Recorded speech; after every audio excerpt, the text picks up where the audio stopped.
Disclosure is my choice. When I disclose and how I disclose and who I disclose to is up to me. Girl, say what? Let's get into it.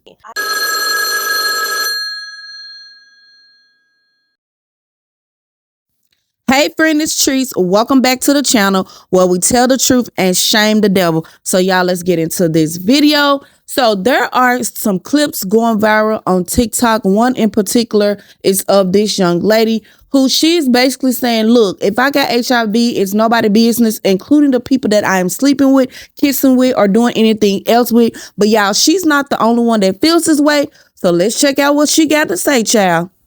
I'm HIV positive, right? And this is just a PSA to those that are not HIV positive. Disclosure is my choice. When I disclose and how I disclose and who I disclose to is up to me. I find it so crazy how people are telling me that I need to disclose before I go on a date, that I need to disclose before I kiss somebody.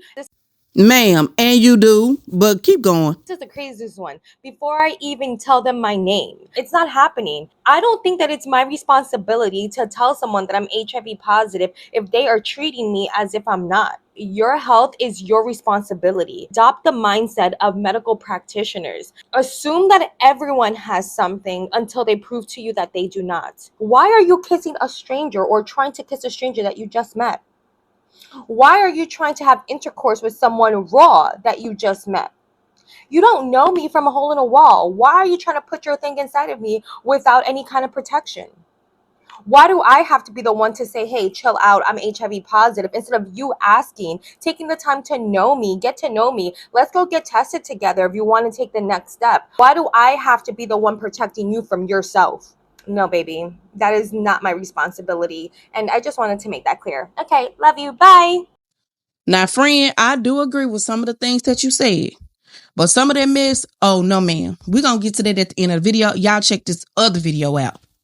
I put HIV positive on my profiles. People don't want to touch you. I remember being on a date with someone. So I brought him back to my place. Was like, okay, I need to tell you something. I'm HIV positive. And I remember he looked at me. It was like I murdered him. I was like, I thought he was going to beat the shit out of me. He was like, I can't believe you wouldn't tell me. And you gave me HIV and was just losing his mind. And I'm like, no, that's not possible. Even if I bled on you, in an open wound, that wouldn't happen. I'm undetectable. But he just didn't want to hear it. Now, the way the law goes, being undetectable, I really don't have to disclose my status. Right. And you think about it, anyone that you meet on your first date or if you're hooking up, are you I have diabetes, I have high blood pressure. You're not telling them any of this shit. Yeah. Where HIV is now, if you are undetectable, you don't necessarily have to disclose that. I don't think you're putting anyone at any risk that you have to necessarily go through that. But it's because of the stigma and shame that I feel I have to disclose. People would look at that as betrayal.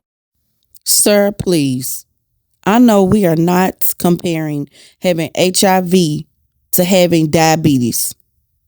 You out of control for that one. Now, I do empathize when you talk about the stigma because that is true. And let's get into the video of this young woman expressing how she feels about the stigma that's attached to having HIV. Well, being HIV positive sucks. Let me tell you why. The whole stigmatizing thing is real. It's so authentically real. Not only is it about being stigmatized by everyone else, it's about also stigmatizing yourself. I'm gonna cry. It's hard because when people stigmatize you, it's in a lot of forms. It's not only about people talking bad about you. It's also about people warning their friends about you. I'll just casually be with my guys who are my friends, so my guy best friends. And someone's gonna notice me and then tell those guys on time, eh bana, at first I laugh it off, I'm just but now I'm just that thing is not okay. I don't know. Sometimes I just feel someone's looking at me. So with self-stigmatizing, it's when you put yourself in the box. Whenever this box where I put myself in a box filled of the typical stigma, those typical myths around HIV, if you're HIV positive, you lose weight. If you're HIV positive, you gain the weight, this and this. And whenever I feel just by incident, I happen to lose or gain the weight, I'm just oh, now it looks like I'm HIV positive. Now people will know. That's already another self-stigmatizing. And I don't know, it's just tiring sometimes. The biggest one is the whole thing when people warn each other. I've had this incident where someone that I knew from my past, He knew about my status. He was the first guy I've ever disclosed my status to. He saw me with another person and then felt the urge to warn the person about me. Like, warned him as if he was not there. But the thing is, the mind plays such a critical role in everything you do, and I feel like this week I've been letting my mind win. I've been letting my mind tell me that I'm this and that. And it's not my whatever happens in my mind is not always the reality of things.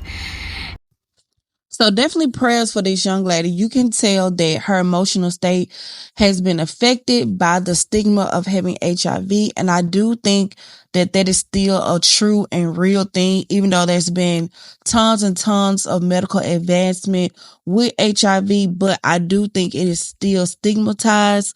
So definitely prayers for her. Now, y'all, let's watch this video of this young lady who's basically giving tips for living with HIV and dating. And also, shout out to the other young lady. She did mention that she do disclose her status to partners. I think that's important, and you should do that. Okay, we're gonna get into the do's and don'ts of dating with HIV and how to navigate dating with HIV. This is what worked for me, and this is how I choose to navigate dating.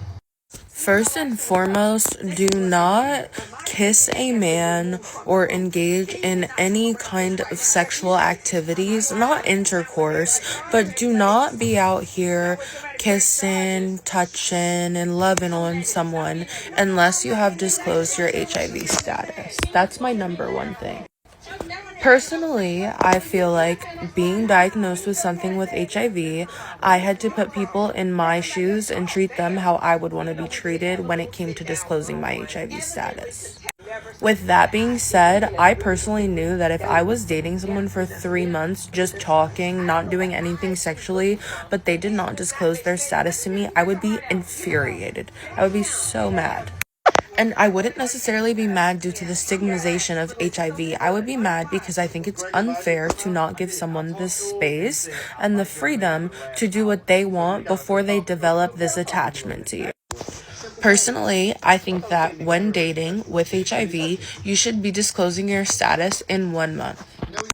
I'm not saying to tell the whole world that you have HIV, and it should be someone that you're comfortable with.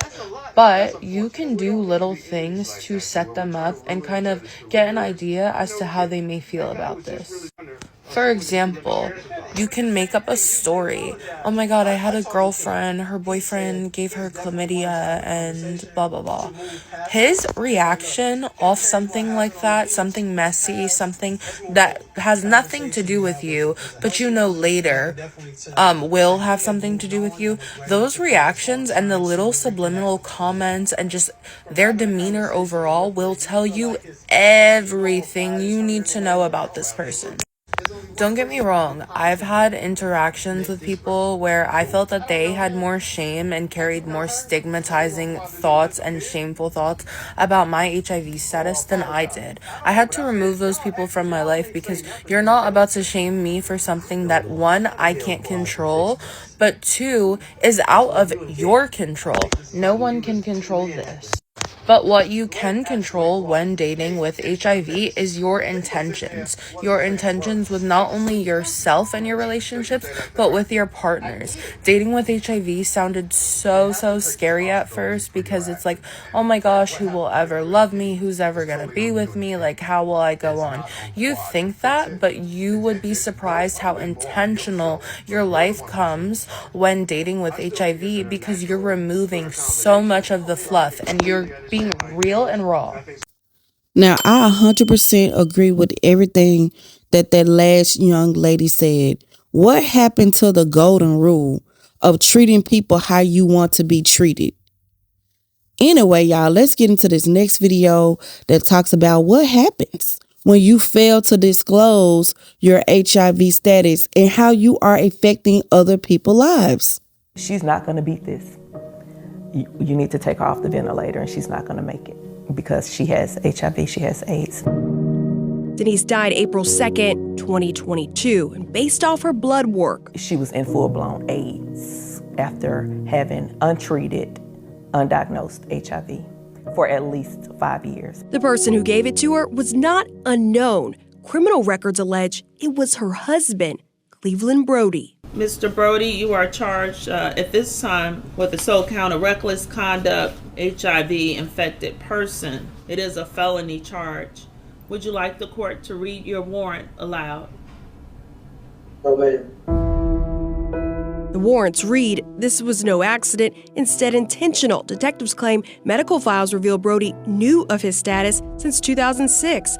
The charging documents cite Brody did endanger by consciously disregarding a substantial and unjustifiable risk that his act or omission of not telling his wife his status resulted in her death. How long have you lived in Conyers? 10 years. Inside the courtroom on July 11th, Denise's entire family anxiously watched the bond hearing. I am going to deny bond, finding you at risk of flight. Outside the courtroom, they breathe a somber sigh of relief for a case that only came after the family's investigation led to Rockdale County Sheriff's Office doing its own. I do not think my mother was the first. As the hearing wrapped for one charge, prosecutors filed another. New warrants detail a second victim just accused the 61-year-old of not disclosing his status and having unprotected sex with her. What's more, the sheriff's office says investigators have reason to believe there were other victims. Okay, friend, it's time to tell the truth and shame the devil all at the same time. So let's get into this foolishness. Bottom line, flat out, in my personal opinion, I feel you should disclose your HIV status with anyone that you are having any type of physical contact with. And honestly, after just talking on the phone and getting to know a person, you need to go ahead and do that. Because what you don't want to happen is you build a strong bond with this person and then you disclose and it's an issue. Now, some will say, well, if they get to know you and you disclose that to them and they don't want to have anything to do with you, they're wrong. Maybe, maybe not. But at the same time, you have to give people a choice to make that decision for them. You do not get the right to choose to make that decision for that person at all. Now, with the first young lady, when she was talking about it's your responsibility to take care of your health and make sure who you sleeping with is clean, I do agree with that. You should be doing that. You should be asking questions. You should be using protection. You should be, getting checked out and all of the things. But at the end of the day, you still need to disclose that. That is something very important that you need to disclose. I don't care if you are on PrEP, TAP, or anything else. You need to disclose that. Because if the shoe was on the other foot, honestly, if you were dating someone and they had HIV, would you not want them to tell you? Let's be real. Whether they was on PrEP or not, it's still something that you need to tell someone. Stop being selfish. I feel like it's selfish. I feel like it's giving maybe a little bitterness, honestly. Like, oh well, I get it. You need to, you need to do you. Oh well, that's what it's kind of giving. Please note that there are some states that will prosecute you for non-disclosure of HIV status. And some of those states include California, Georgia, Florida, Illinois, Ohio, Texas, Virginia, and North Carolina. And the penalty is 1 to 15 years in prison plus fines. Okay, this is not a joke.